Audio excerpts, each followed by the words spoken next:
নমস্কার বন্ধুরা, সবার প্রথমেই তোমাদের সকলকে স্বাগত জানিয়ে নিলাম আমার চ্যানেল ক্যান কুকিং ব্লগে। আজ তোমাদের সঙ্গে শেয়ার করে নেব একটা পুরনো দিনের হারিয়ে যাওয়া রেসিপি। এর জন্য আমি এখানে নিয়ে নিয়েছি একটা কুমড়ো।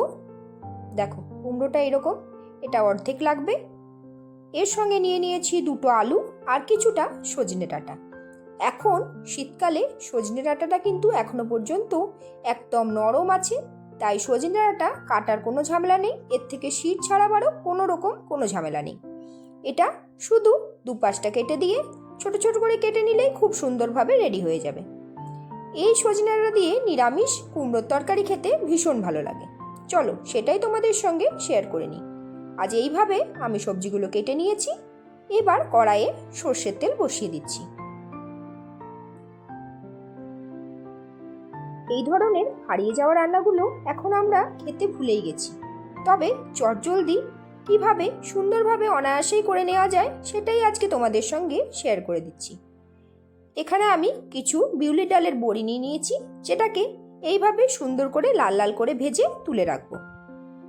এবার এই তেলের মধ্যে আমি দিয়ে দেব কেটে রাখা যে আলুটা আছে সেটা। এবার এই আলুটাকে একটু লবণ হলুদ দিয়ে ঢাকা দিয়ে ভেজে নেব। আলুটাকে নাড়াচাড়া করার পর ঢাকা দিয়ে গ্যাসের ফ্লেমটাকে লো টু মিডিয়ামে রেখে একটু ভেজে নিলে আলুটা মোটামুটি অর্ধেক সেদ্ধ হয়ে যাবে। চলো, আলু মোটামুটিভাবে ভাজা হয়ে গেছে। এবার এটাকে তুলে রাখছি। এবার আলুটা তোলা হয়ে গেলে এর মধ্যেই আমি কেটে রাখা কুমড়োটা দিয়ে দিচ্ছি।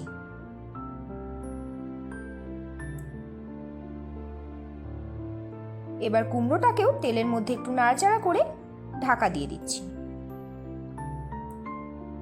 আর ততক্ষণ একটা মশলা রেডি করে নেব।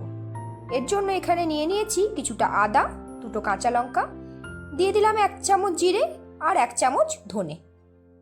এবারে এটাকে আমি মিক্সি জারে পেস্ট করে নেব। চলো, ওদিকে মশলা রেডি করতে করতে কুমড়োটা কিন্তু ভাজা হয়ে গেছে।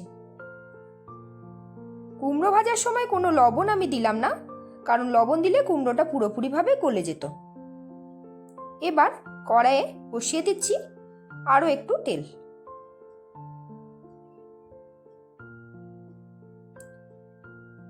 এবার দিয়ে দিলাম ফোড়নের জন্য দুটো তেজপাতা।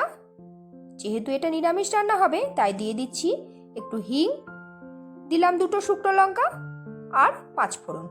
এই রান্নাটা কালো জিরে দিয়েও হয়, তবে 5 ফোড়ন দিয়ে এর স্বাদটা বেশি ভালো লাগে।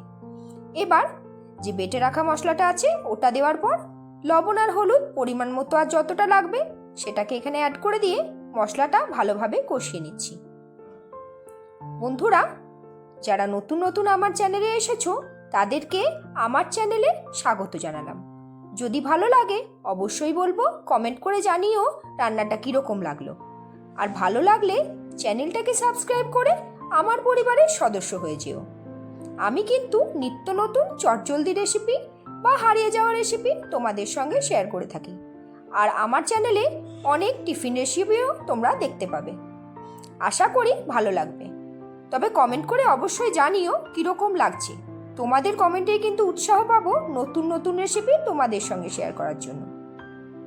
আর যারা অলরেডি আমার চ্যানেলের বন্ধু তাদেরকে জানাই অসংখ্য ধন্যবাদ আমার সঙ্গে থাকার জন্য। এইভাবেই যেন আগামী দিনেও পথ চলতে তোমাদের পাশে পাই, এটাই আশা রাখবো। দেখো এখানে দিয়ে দিলাম 1/2 চামচ মতো কাশ্মীরি লঙ্কার গুঁড়ো, যাতে রান্নাটা বেশ সুন্দর কালার আসে। এবার পুরো মশলাটাকে কষিয়ে নেওয়ার পর এর মধ্যে অ্যাড করে দিচ্ছি 1/2 চামচ মতো চিনি। নুন মিষ্টির ব্যালেন্সটা কুমড়োর তরকারিতে দিলে বেশ ভালোই খেতে লাগে। এবার যে ভেজে রাখা সবজিটা ছিল সেটা এখানে দিয়ে দিলাম।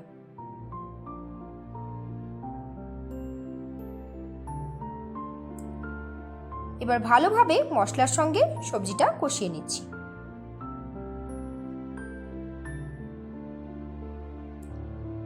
দেখো সবজি তো কষানো হয়ে গেছে। এবার কেটে রাখার ডাঁটাটাও এখানে দিয়ে দিলাম।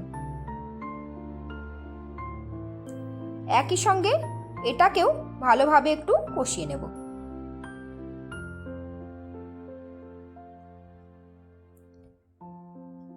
এবার দিয়ে দিচ্ছি পরিমাণ মতো জল। মোটামুটি বেশ কিছুটা জলই এখানে লাগবে, যেহেতু সবজিটা সেদ্ধ হবে।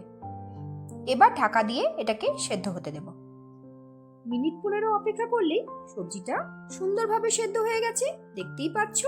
এবার গ্যাসের ফ্লেমটা বাড়িয়ে দিয়ে জলটা একটু মেরে নেব, আর ততক্ষণ পর্যন্ত নাড়াচাড়া করে সবজিটাকে গা মাখা মাখা করে নেব।